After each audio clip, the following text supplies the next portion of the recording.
السلام علیکم ناظرین ڈرامہ سیریل دیوانگی کی آج کی ایپیسوڈ میں آپ نے دیکھا کہ ہارون کا تبادلہ سلطان درانی کراچی میں کر دیتا ہے اور وہ یہ بات آ کر نگین سے کہتا ہے تو نگین یہ سب سن کر بہت ہی پریشان ہو جاتی ہے کہ اچانک یہ سب کچھ کیسے ہو گیا ہے۔ ہارون کو 2 لاکھ روپے کی نوکری بھی مل گئی اور اب کراچی میں تبادلہ بھی ہو گیا ہے، یہ سب کیسے ممکن ہے؟ نگین سوچوں میں گم ہے، پریشان ہے، لیکن اس کو سمجھ نہیں آ رہا کہ ان سب کے پیچھے کس کا ہاتھ ہے۔ وہ اپنی بہن سے فون کر کے بات کرتی ہے، اپنی بہن کو سب کچھ بتاتی ہے تو نصرت نگین سے کہتی ہے کہ تمہیں کسی پر شک ہے کیا جو تمہارے ساتھ اس طرح کا کام کر رہا ہے، اس طرح کا گیم کھیل رہا ہے؟ تو نگین اپنی بہن سے کہتی ہے کہ میں تو اس شہر میں کسی کو جانتی بھی نہیں ہوں اور نہ کوئی مجھے جانتا ہے، تو پھر کوئی کیسے میرے ساتھ یا ہارون کے ساتھ اس طرح کر سکتا ہے؟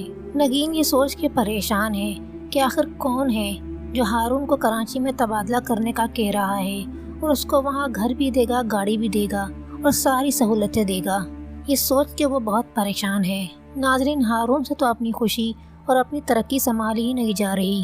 ناظرین، جیسے کہ آپ نے اگلے سین میں دیکھا کہ سلطان کراچی واپس جانے کے بعد سیدھا مجدد درانی یعنی اپنے چچا کے گھر جاتا ہے، کیونکہ وہ جانتا ہے کہ اس کے چچا تو اس دنیا میں نہیں رہے۔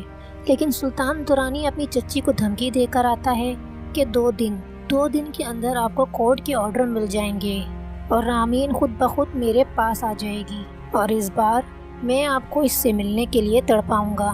سلطان کی چچی پریشان ہے، وہ وکیل سے بات کرتی ہیں کہ میں کسی قیمت پر بھی رامین کو سلطان کے حوالے نہیں کروں گی۔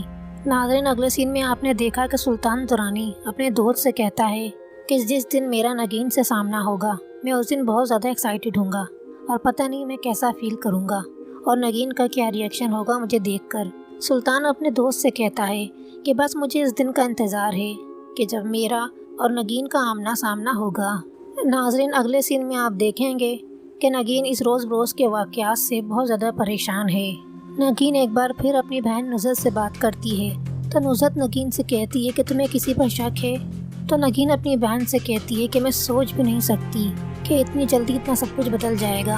ناظرین، اگلے سین میں آپ دیکھیں گے کہ نگین ہارون سے کہتی ہے کہ اگر ہم کراچی جائیں گے تو ہمارے ساتھ کچھ نہ کچھ برا ہو جائے گا۔ تو ہارون اسے جواب دیتا ہے کہ تمہیں ہر بات میں پریشان ہونے کی عادت پڑ چکی ہے، زندگی اتنا اچھا موقع دے رہی ہے مجھے آگے بڑھنے کا، اپنے خواب پورے کرنے کا، اور تم پتہ نہیں کون سی ٹینشن لے کر بیٹھ گئی ہو۔ مگر ناظرین، نگین ہارون کو کیسے بتائے کہ اسے کس بات کی ٹینشن ہے؟ ناظرین، اگلے سین میں آپ دیکھیں گے کہ سلطان جو کہ اپنے گھر میں بیٹھا، اپنے کمرے میں بیٹھا نگین کی تصویریں دیکھ کر خوش ہو رہا ہے۔ سلطان اپنے دوست سے کہتا ہے کہ نگین کو ہر حال میں میری زندگی میں واپس آنا ہی ہوگا۔ ناظرین، اگلے سین میں آپ نے دیکھا کہ سلطان نگین کو فون کرتا ہے، نگین کال ریسیو کرتی ہے اور ہیلو کہتی ہے تو سلطان کو ایسا محسوس ہوتا ہے جیسے اس کو نئی زندگی مل گئی ہو۔ ناظرین، آپ اگلے سین میں دیکھیں گے سلطان درانی نے جو ہارون کا پورا ڈیٹا نکلوایا تھا اس کی فیملی کا، وہ ایک بار پھر کھول کر دیکھتا ہے اور اس کی نظر ہارون کی بہن کے فون نمبر پر جاتی ہے اور وہ سوچتا ہے ہارون کی بہن ابھی تک کنواری ہے۔ اس کے دماغ میں خیال آتا ہے کہ انہیں وہ اپنے جگری دوست کی شادی ہارون کی بہن سے کروا کر ہارون کے گھر میں داخل ہو جائے تاکہ نگین کے اور قریب رہ سکے اور نگین کو واپس اپنی زندگی میں لا سکے۔ ناظرین، سلطان درانی اپنے دوست کی شادی ہارون کی بہن سے کروا دے گا اور ہارون پر سلطان درانی کا یہ ایک اور بہت بڑا احسان ہوگا، جس کے بعد ناظرین ہو سکتا ہے کہ سلطان درانی ہارون کو پریشر ڈالے کہ وہ نگین کو چھوڑ دے، اور اگر ہارون نے ایسا نہیں کیا تو سلطان درانی ہارون کی زندگی کو برباد بھی کروا سکتا ہے کہ سلطان درانی ہارون، نگین اور اس کی بہن کے ساتھ ایسا کرنے والا ہے صرف اور صرف نگین کو حاصل کرنے کے لیے۔ آپ لوگوں کی کیا رائے ہے اس بارے میں؟ اپنی رائے کا اظہار نیچے کمنٹ سیکشن میں ضرور کریے اور ہمارے چینل کو ضرور سبسکرائب کر لیجئے۔ ملتے ہیں کسی نئی ویڈیو کے ساتھ، تب تک کے لیے اللہ حافظ۔